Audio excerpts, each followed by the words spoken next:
Hi, I'm Armand Diaz, and this is the Integral Astroblog. Today we're talking about Mars retrograde.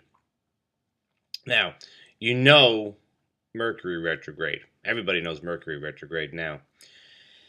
And you probably know Venus retrograde a little bit. Venus retrograde is when relationship and aesthetic things tend to be sort of slowed down or perhaps not work out as well as anticipated. What about Mars retrograde? Well, you can look on the website and read about Mars retrograde in terms of some of the details about his cycle and how long he's retrograde and so on.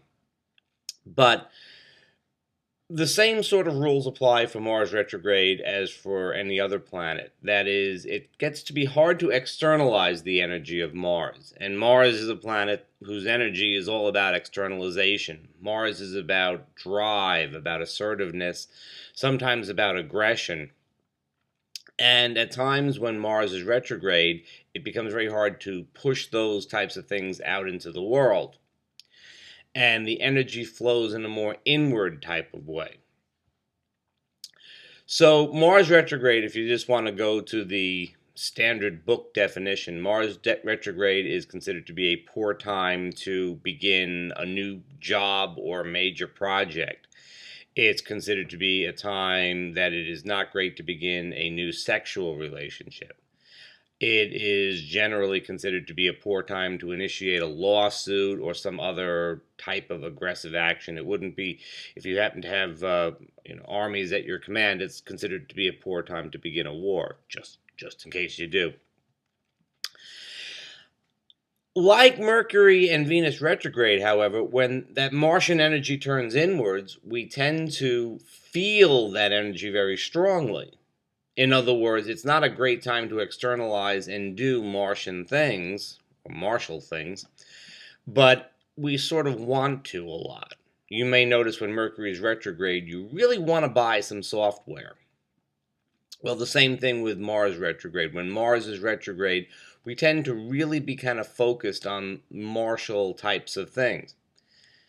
Now, does that mean that for the next 10 weeks we're going to be a bunch of horny job seekers? It could go down like that.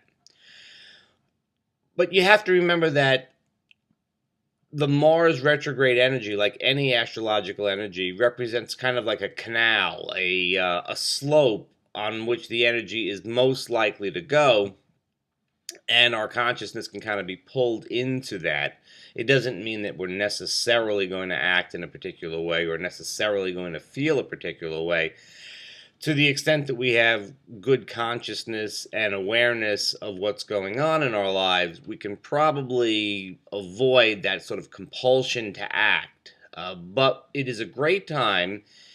Mars retrograde probably doesn't seem like a great time to meditate or to do other types of inner work, but it really is, because if we feel ourselves pulled in a particular direction, if we feel ourselves really wanting to change jobs, for example, it's a very good time to become aware of why that is and to sort of get into the deeper meaning of the time and perhaps sort of pull ourselves away from the need to act in a certain way, but on the other hand, to do a better job of understanding where that's coming from and why we're feeling that way.